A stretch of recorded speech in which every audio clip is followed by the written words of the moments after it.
6 de la mañana, 59 minutos. Es hora de debatir y analizar los temas del día en la mesa ancha. Hoy le damos la bienvenida a Paula Alejandra Moreno. Ella es administradora de empresas, es una analista, ha trabajado en varios gobiernos, experta en el sector público y recientemente salió de Planeación Nacional. Paula Alejandra, bienvenida a Noticias RCN. Maritza, muchísimas gracias. De verdad es un placer para mí compartir esta mesa y este espacio, porque yo creo que dialogando es que construimos. Mil y mil gracias por la invitación. Y Julio, bienvenida. Hola Maritza, buenos días. Hola, Paula. Bueno, hoy vamos a arrancar hablando de toda la polémica y las inquietudes que genera un informe de las Naciones Unidas que aseguró en las últimas horas que en un hangar del aeropuerto El Dorado había sin identificar 20.000. Por supuesto, se encendieron todas las alertas porque esta fue además un anuncio inconsulto, horas previas, desde Medicina Legal hasta la Procuraduría y el mismo aeropuerto El Dorado dijeron eso no es cierto. Quizá para la historia de nuestro país eso termine siendo algo anecdótico, pero sí genera mucho ruido alrededor de cuál es la labor y cuáles son esas fuentes de información y verificación de las Naciones Unidas para que cometan este mega error. Paula. Pues mira, Maritza, yo la verdad creo que aquí hay tres cosas que yo quisiera resaltar. Tiene que haber una explicación porque no es posible que se salga con un nivel de irresponsabilidad tan grande a decir que hay 20.000 cuerpos. O sea, físicamente en un espacio esto se ve o se ve. Es así de sencillo. Ahora, yo quiero poner sobre la mesa, ¿serán cuerpos? ¿Será que dentro de un tecnicismo hubo un error? En algún momento yo pensaba cuando veía la noticia, ¿será un problema de translate? O sea, de idioma, que se equivocaron. No, la persona que lo dijo era una persona peruana, no había margen de error. Ahora, más allá del debate de la noticia, lo que sí quiero recalcar es que el informe no, o sea, lo que dice el informe no son todo locuras. Por ejemplo, la diferencia de cifras que tenemos en las diferentes entidades sobre desaparecidos, estamos hablando del informe, yo lo leí ahora, entre 98.000 y 200.000 desaparecidos. Esto no puede ser posible y ahí es donde yo creo que tenemos que poner los esfuerzos. Tema número 2, ¿quién vigila lo que dice la ONU? O sea, esto es absolutamente irresponsable. ¿Y quién lo vigila? ¿Y dónde está la credibilidad? Claramente se empieza a restar la credibilidad con este tipo de noticias. Y para terminar, un tema pensando en las víctimas, en las personas afectadas, pensemos, y también lo decía el informe, en la burocratización y lo malo que tenemos los procesos acá en Colombia. Piensa tú, Maritza, por ejemplo, tú en este momento vas a buscar a un familiar desaparecido, ¿a dónde te diriges? Las personas no tienen ni idea. Ahora, hay duplicidad de funciones entre las entidades del Estado. Ahí es donde yo creo que debemos poner el foco. Pero sí, claramente, esperaría yo una declaración puntual de Cancillería respecto a este tema de la ONU. Entonces, esto no se puede dejar pasar así como así. Sí, y más allá también de Medicina Legal, que ya se pronunció pues de la misma Fiscalía, que es un poco el que a lo largo de la historia pues ha tenido también el tema de los desaparecidos, Juana y Julio. Bueno, yo creo que la primera noticia realmente removió cosas escabrosas, ¿no? Y ahorita lo comentábamos con Julio, decíamos es que a veces uno no sabe qué creer porque los horrores que ha habido en este país son tremendos y las cifras hablan por sí solas. La base y el número de partida de desapariciones forzadas en Colombia, aparte de 100.000, de todas formas, ¿no? Que es como la cifra de base que se tiene, la cifra consolidada, digamos, entre las diferentes instituciones, que puede haber más, sí, hasta 200.000, no sabemos, ¿no? Ahí es donde hay que hacer todos los esfuerzos, como decía Paula, de todas las instituciones, para habilitar y para poder consolidar finalmente más o menos una base de datos que lo que se ha construido bien es del 85. Ahora, este comité, porque pues no es la ONU en general, es el comité experto justamente en desapariciones forzadas que vino a dar esta declaración en una visita y que a partir además de esta visita tiene que entregar en Ginebra un informe en marzo sobre Colombia. No nos dijo que había sacado estas cifras de Medicina Legal. Medicina Legal es una institución muy seria, de una institución que de verdad ha trabajado en consolidar datos en Colombia importantísimos y sobre el conflicto armado, y entonces Medicina Legal fue contundente. Y yo le creo profundamente a Medicina Legal porque es una institución que de verdad ha hecho un trabajo enorme en este país, pero genera muchas dudas y yo vuelvo como a este punto que discutimos ahorita antes de empezar la misión con Julio, que queda la duda, ¿no? Y queda decir, entonces, ¿de dónde sacaron la cifra? ¿Esa cifra puede ser cierta? ¿Puede haber cuerpos en algún lugar? O sea, quedan unas dudas que remueven unas cosas muy fuertes. Sí, pues que cuando a uno le dicen que una agencia de la ONU especializada, que tiene profesionales que se dedican a esto en todo el mundo, que hay 20.000 cuerpos en un hangar del Dorado, uno dice, bueno, estamos ante un escándalo mundial, o sea, esto sería una noticia que saldría en la primera plana de todos los periódicos del mundo. Pero después va a ver los detalles y ahí comienza uno a preguntarse, sin decir, oiga, es que es imposible que en Colombia tenemos un pasado de violencia horrendo, hechos macabros, muchos desaparecidos, como lo relata el propio informe, pero sí quedan muchas dudas. Por ejemplo, textualmente, la señora, la persona encargada de dar el informe, Carmen Rosa Villa, dice, según la información proporcionada a la delegación. Entonces queda la sensación de que no fue una verificación directa de la comisión, sino que alguien aparentemente le dio esa información. Segunda duda que me surge, después de la rueda de prensa, pues claro, esto fue un escándalo nacional, viral en redes sociales, en todos lados, fueron a buscar a los señores de la ONU y la respuesta de la oficina de la ONU es que no, ellos ya se fueron.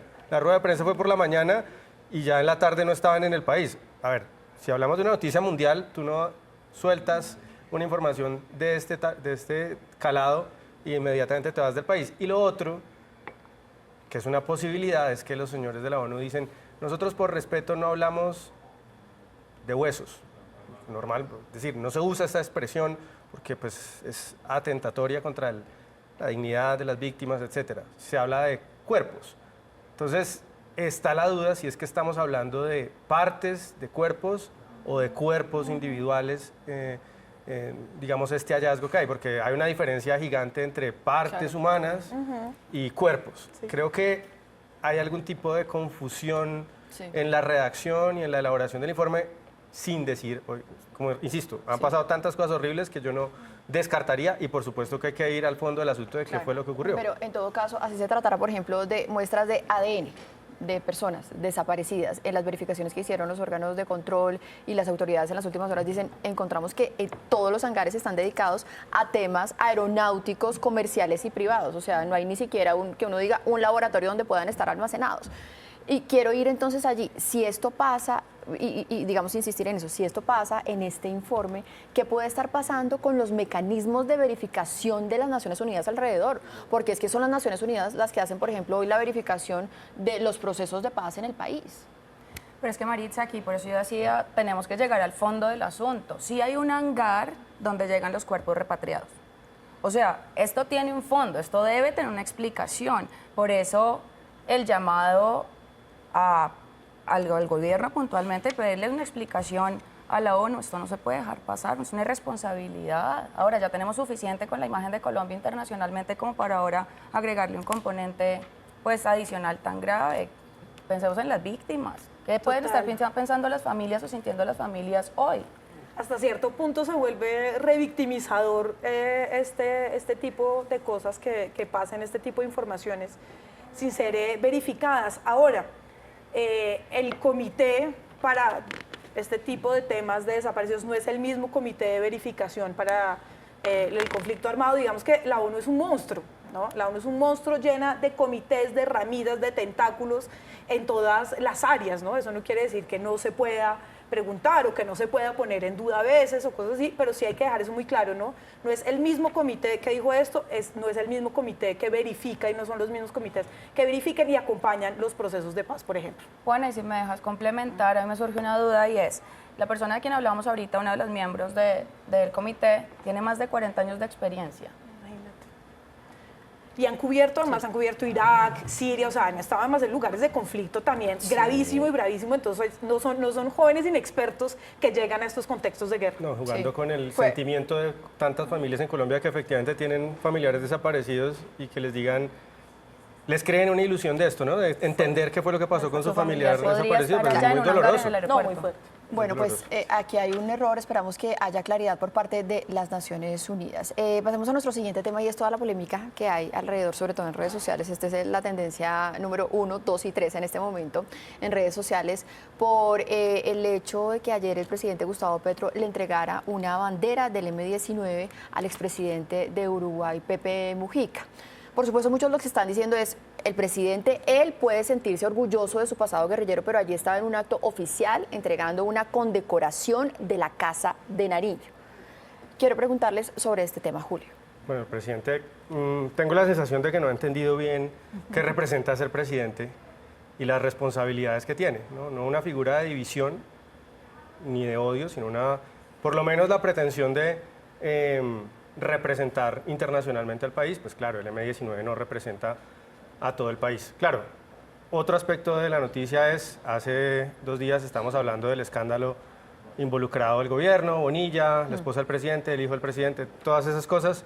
Ayer pues con este hecho bochornoso y además la escena un poco cómica de Laura Sarabia tratando de guardar la bandera del M-19, esconderla, y el presidente tratando de sacarla, pues es una escena como, pues sí, muy caricaturesca. Pues yo hablando de nuevo de las víctimas, no me imagino lo que puede estar pensando los familiares de José Raquel Mercado, que fue el primer secuestrado, asesinado por el M-19, o de Álvaro Gómez, que también fue víctima de secuestro, y los familiares de las cientos de víctimas del M-19, pues es un bochorno, pero también hay que decir, oiga, ya no estamos hablando de Bonilla ni de Nicolás Alcocer, sino que estamos hablando de la bandera del M-19 y otra vez seguimos la agenda del presidente. Eso es totalmente cierto, o sea, el que está poniendo la agenda constantemente es el presidente y es muy bueno en desviar la atención y en concentrar la atención en él, en cada cosa que hace.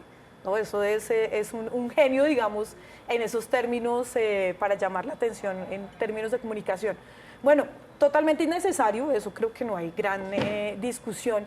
Lo que a mí siempre me ha generado una gran molestia, digamos, es esa especie de nostalgia por el pasado guerrillero del M-19, por gran parte de la izquierda petrista, por gran parte del presidente, que hace que no trascienda, ¿no? Es una nostalgia en el pasado, en una izquierda que hace eso, que es una izquierda anacrónica, que se quedó en unas prácticas estructurales muy como lo fue la guerrilla del M-19, una guerrilla más burguesa, urbana, que además no tiene al final mucho que ver y se contrasta con el discurso de un gobierno popular. Paula. No, esto yo creo que no tiene mayor discusión. O sea, puntualmente es un pasado manchado de sangre.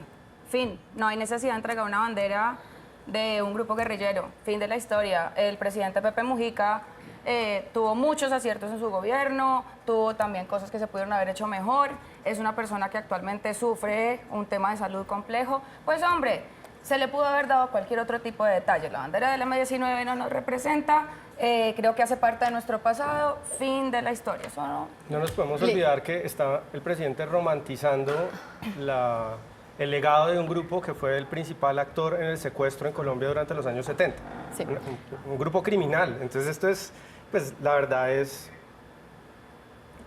impresionantemente vulgar Para muchos con es una ofensa. con las víctimas. Julio, se nos acabó el tiempo, pero muy rápidamente, mañana es Día de las Velitas, es uno de los días en donde más, lamentablemente, más quemados con pólvora se presenta. Yo quiero que sean ustedes los que le hagan una invitación a nuestros televidentes a Colombia, pues para que se cuiden, Pues para que ya cuidemos a antes nuestros niños. ni siquiera ha sido la noche de la velita y ya tenemos un montón de heridos, de quemados, de niños. Tuvimos alboradas que fueron también, dejaron unos accidentes terribles y piensen, entonces no son las infancias, en de verdad los animalitos silvestres, perritos, gatos y todo, que la pólvora causa pues unos efectos terribles, dolorosos en muchas personas y poblaciones. Paula. cuidemos a los niños. No es divertido una chispita mariposa, no es divertido mezclar pólvora con alcohol. Pensemos en los niños. Ese es el único llamado. El mayor tesoro de nuestras familias, de todas nuestras familias, son los niños, ¿no? Hay que cuidarlos como lo que son, como un tesoro. No los va a cuidar el alcalde ni el presidente, nadie. Si no los cuidamos nosotros y si no les damos ejemplo, porque que no los dejemos jugar, pero luego ven al papá lanzando el volador, pues eso es lo que van a aprender y a escondidas lo van a hacer. Entonces hay que darles ejemplo y cuidarlos. No a la pólvora, el llamado al que se une también Noticias RCN, 7 de la mañana, 13 minutos. Juan, usted tiene más noticias.